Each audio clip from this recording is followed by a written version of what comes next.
देखिए बच्चों, इंटर की क्लास में हम मैथ सेकंड में प्रश्नावली 11.2 के उदाहरण पढ़ रहे थे। उदाहरण नंबर 6 हो गया, कितने? छठा हो गया, छठा हो गया तो 7वें शुरू में 6 तक हल हो गए थे। आज की क्लास में 7वें उदाहरण से बताया जाएगा आपको।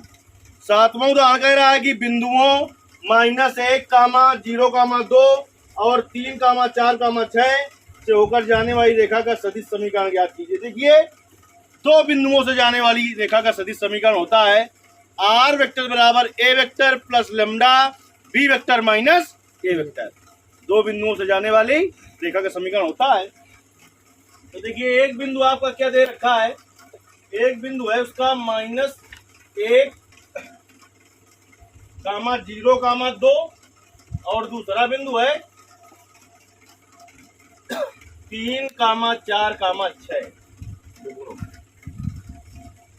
माना बिंदुओं का स्थित सदिश, माना बिंदुओं का स्थित सदिश ए वेक्टर बराबर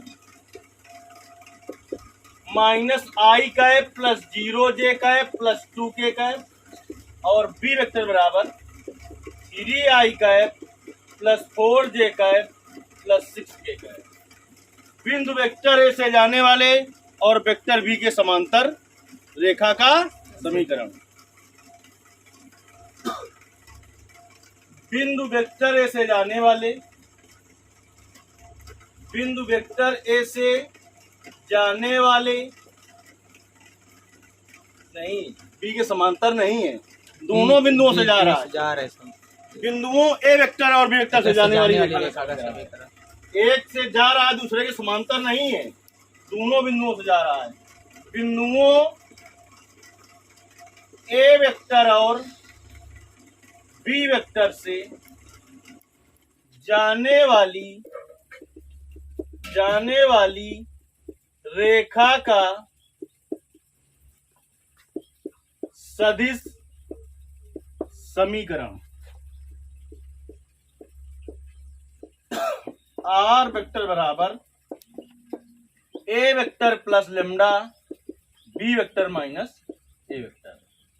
आर वेक्टर बराबर ए वेक्टर का मान -i cap plus 0j cap plus 2k cap plus lambda b vector का मान 3i cap plus 4j cap plus 6k cap minus a vector का मान -i cap plus 0j cap plus 2k cap.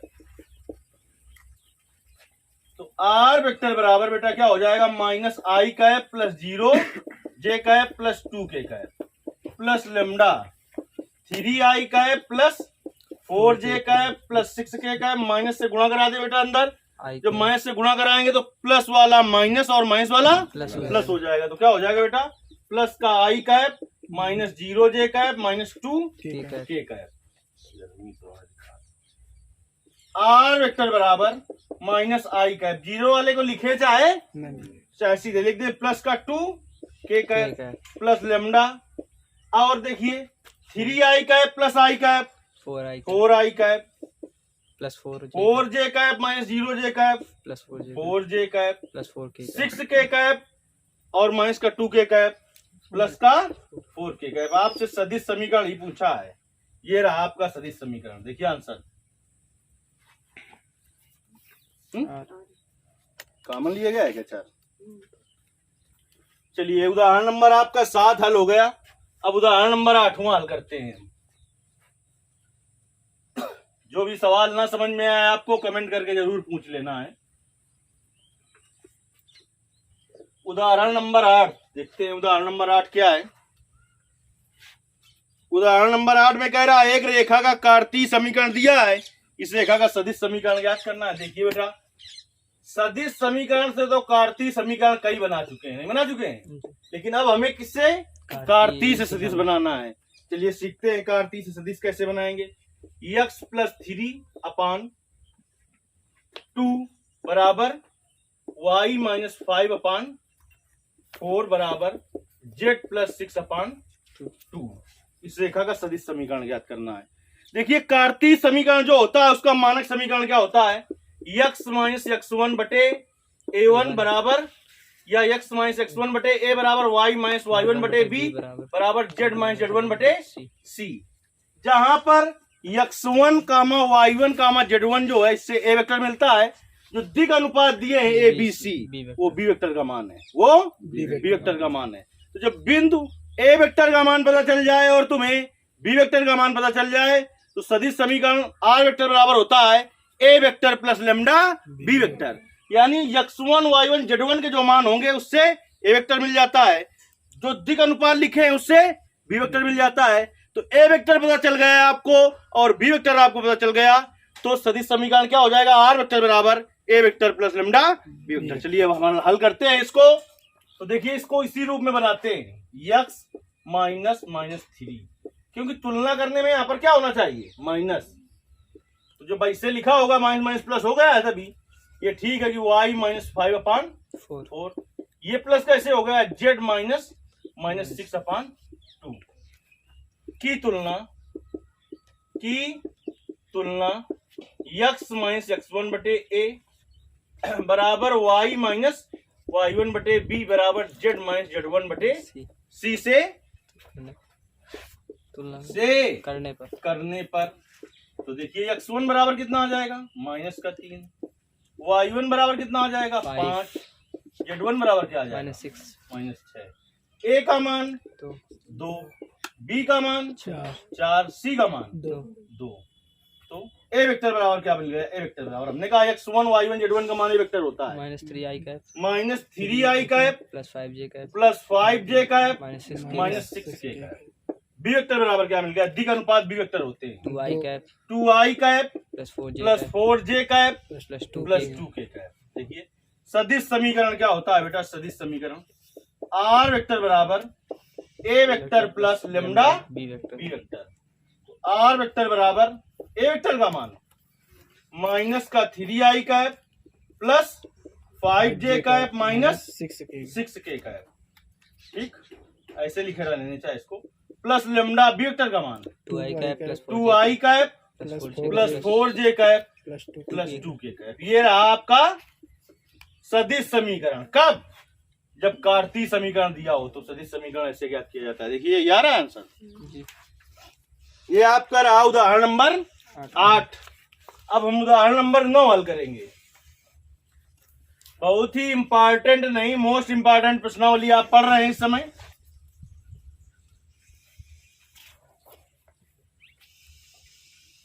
चलिए आगे देखते हैं हम उदाहरण नंबर 9।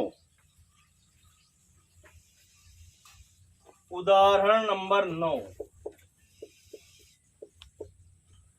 क्या, उदाहरण नंबर 9 बेटा, दिए गए रेखा युग्म r वेक्टर बराबर 3i cap plus 2j cap minus 4k cap plus lambda और i cap plus 2j cap plus 2k cap और r वेक्टर बराबर 5i cap minus 2j cap plus mu और 3i cap plus 2j cap plus 6k cap के मध्य का कोण ज्ञात कीजिए। अच्छा सवाल है ये भी।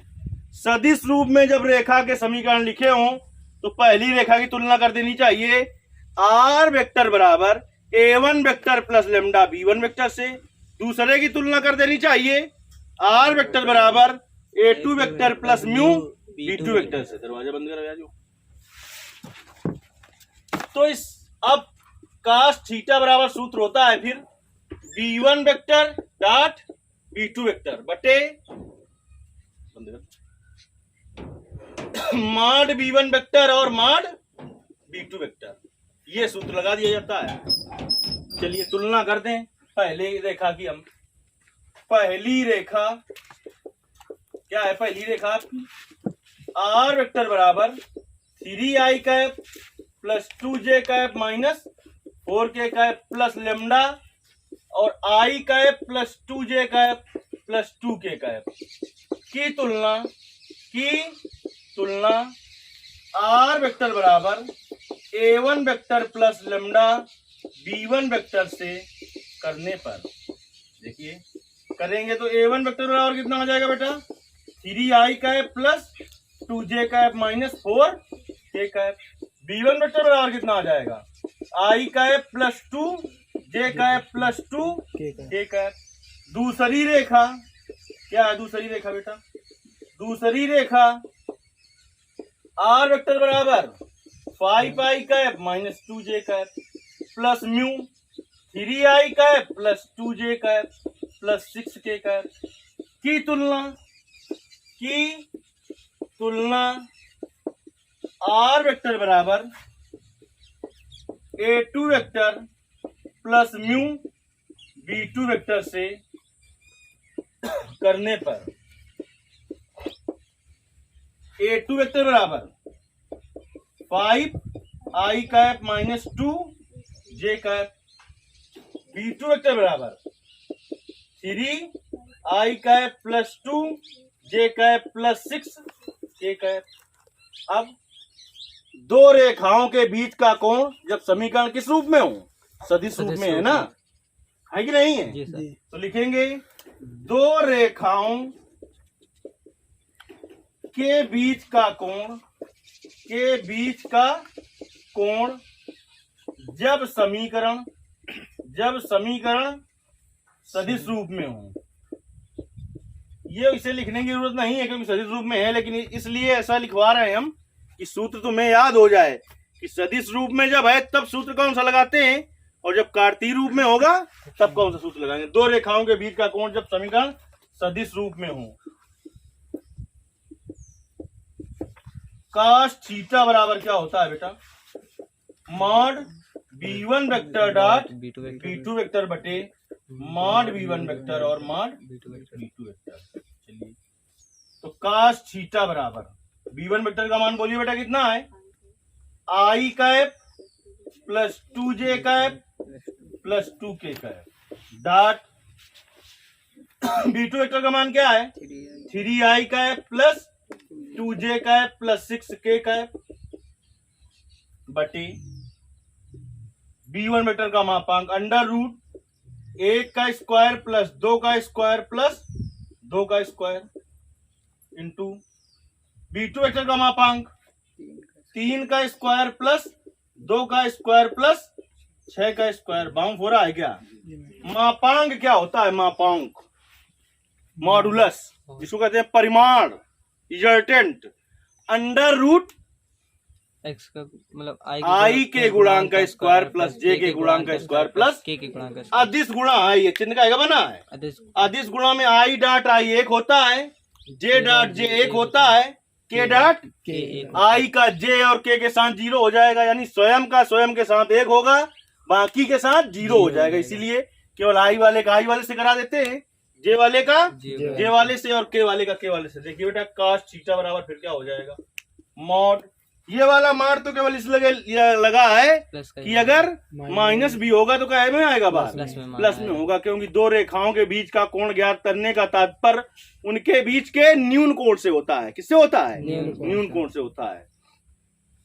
चलिए अचर पते गुणा किया जाए 1 गुणते 3 आई कैप डॉट आई कैप जे वाले का किया जाए प्लस 2 गुणते 2 4 जे कैप डॉट जे कैप इसका किया जाए प्लस 6 दूनी 12 के कैप डॉट के कैप बटे अंडर रूट 1 का स्क्वायर 1 धन 2 का स्क्वायर 4 धन 2 का स्क्वायर 4 फिर अंडर रूट 3 का स्क्वायर 9 धन 2 का स्क्वायर 6 का स्क्वायर 36। तो cos थीटा बराबर देखिए बेटा क्या हो जाएगा 3i cap dot I cap कितना होता है 1 प्लस 4 जे कैप डॉट जे कैप कितना होता है 1 प्लस 12 के कैप डॉट के कैप क्या होता है 1 बटे अंडर रूट 4 धन 4 8 1 9 और फिर अंडर रूट 36 और 4 40 और 49। अब देखिए cos थीटा बराबर क्या हो जाएगा 3 धन 4 धन 12 कहाँ जी 12 बटे 9 का वर्गमूल 3 49 का 7। तो cos थीटा बराबर 12 4 12 4 16 19 3 19 19 बटे 21 21 प्लस में 21 यही निकलेगा। काश थीटा बराबर आ गया 19 बटे 21। काश में जानते होगा किसका मान 19 बटे 21 होता है। जब नहीं पता है तो थीटा बराबर काश इनवर्स 19 बटे 21। देखिए क्या आ रहा है आंसर, 19 बटे 21। समझ में आ गया है। ये रहा आपका सवाल नंबर, उदाहरण नंबर मतलब 9। अब हम उदाहरण नंबर 10 हल करेंगे। देखिए बेटा, अब हम हल करेंगे उदाहरण नंबर 10। ये कोण वाले भी सवाल इंपॉर्टेंट सवाल हैं। सबसे पहले ज्यादा प्रायिकता है यानी कि न्यूनतम दूरी ज्ञात करने की। ये नहीं आएगा तो फिर कोण ज्ञात करना आएगा दो रेखाओं के बीच का। इस प्रश्नावली से समझिए 8 से 13 नंबर तक का पक्का आना है, इसलिए बहुत अच्छी तरीके से पढ़ना है आपको। उदाहरण नंबर 10 बताया जाएगा बेटा आपको। देखिए उदाहरण नंबर 10 कहता है कि रेखा युग्म यानी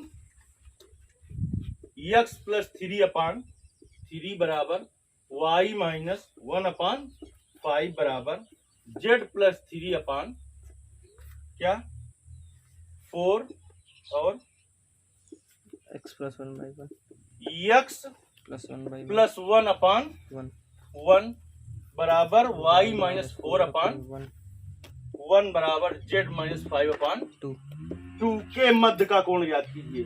देखिए अगर समीकरण जो रेखाओं के हैं वो कार्तीय रूप में लिखे हों तो दो रेखाओं के बीच का कोण होता है cos थीटा बराबर मॉड a1 a2 धन b1 b2 धन c1 c2 बटे under root a1 square plus b1 square plus c1 square और दूसरे में under root a2 square plus b2 square plus c2 square. इस सूत्र में क्या क्या मान की जरूरत पड़ेगी, a1 b1 c1 के, a2 b2 c2 के। a1 b1 c1 क्या है, पहली रेखा के दिक् अनुपात।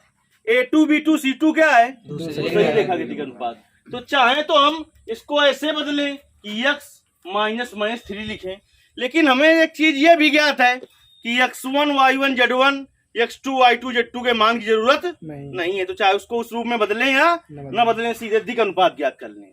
सीधे पहली रेखा के दिक् अनुपात ज्ञात कर लें और दूसरी रेखा के दिक् अनुपात ज्ञात कर लें। तो उसका ऊपर वाले काम है नहीं तो हमें व्यवस्थित करना पड़ता। इसको क्या लिखते हैं, x माइनस 3/3, ये ठीक था। इसे लिखते हैं z माइनस 3/4।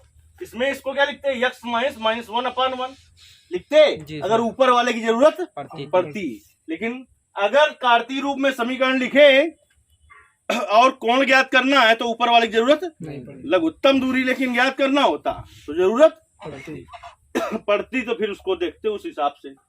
चलिए पहली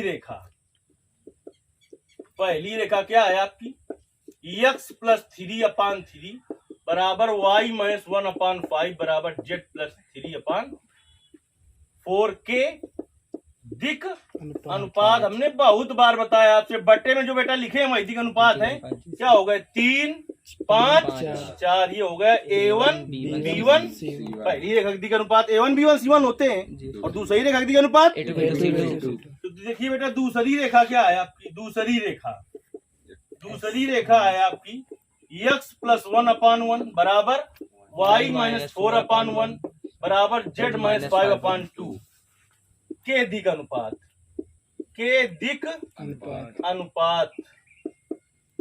बराबर 1 1 2। ये हो गया a2 b2 c2। अब दो रेखाओं के बीच का कोण जब समीकरण कार्तीय रूप में लिखे हों, दो रेखाओं के बीच का कोण जब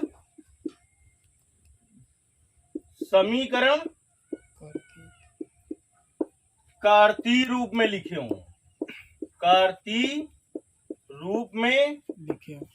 हों,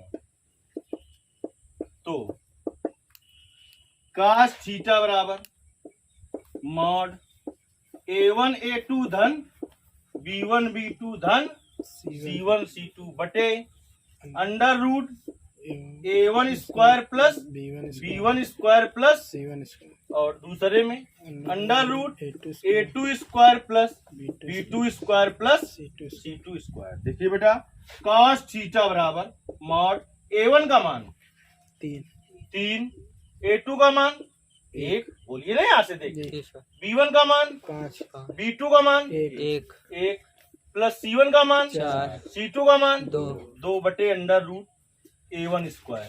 A1 का मान 3 का स्क्वायर 3 का स्क्वायर धन 5 का स्क्वायर A2 का मान 5 का स्क्वायर धन C1 का मान 4 का स्क्वायर और दूसरे में अंडर रूट A2 स्क्वायर 1 का स्क्वायर 1 का स्क्वायर धन एक का B2 स्क्वायर 1 का 1 का स्क्वायर धन C2 स्क्वायर 2 का 2 स्क्वायर का स्क्वायर। cos थीटा बराबर बेटा मार्ट 3 धन 5 धन 8 बटे अंडर रूट 3 का स्क्वायर 9 प्लस धन 5 का स्क्वायर 25 धन 4 का स्क्वायर 16 फिर अंडर रूट 1 का स्क्वायर 1 का स्क्वायर 1 2 का स्क्वायर 4। देखिए 8 5 13 और 3 कितना हो जाएगा है 16 बटे 50 अंडर रूट 50 मुड़ते 6 अंडर रूट 6। चलिए सरल कर लेते हैं हम इसको। cos थीटा बराबर 16 अंडर रूट 50 को लिख सकते हैं 25 गुणते 2 6 को रूट 2 गुणते रूट 3। अच्छा तो cos थीटा बराबर क्या हो गया 16 25 का वर्गमूल 5 रूट 2 गुणते रूट 2 रूट 3 इससे इसको काट दें 8 दूनी 16 cos थीटा बराबर 8 बटे 5 रूट 3 तो थीटा बराबर क्या आ जाएगा cos इनवर्स 8 बटे 5 रूट 3। देखिए करनी गुणा किया गया है क्या जी सर है जी सर। चलिए पहले ये कर लेते हैं करनी का गुणा। करनी कितनी है रूट 3 तो रूट 3 का ऊपर नीचे क्या कर ले गुणा कर ले। जब रूट 3 का ऊपर नीचे गुणा करेंगे तो ऊपर क्या हो जाएगा बेटा 8 रूट 3 cos थीटा बराबर देखिए 8 बटे 5 रूट 3 गुणते रूट 3 बटे रूट 3 तो cos थीटा बराबर 8 रूट 3 बटे 8 रूट 3 बटे 5 रूट 3 5 और रूट 3 गुणते रूट 3 3 तो cos थीटा बराबर हो गया बेटा 8 रूट 3 बटे 5 15 तो थीटा बराबर क्या आ जाएगा cos इनवर्स 8 रूट 3 बटे 15। देखिए क्या आ रहा है आंसर आ रहा है। इसके आगे के जो सवाल है अगली क्लास में बताए जाएंगे। धन्यवाद।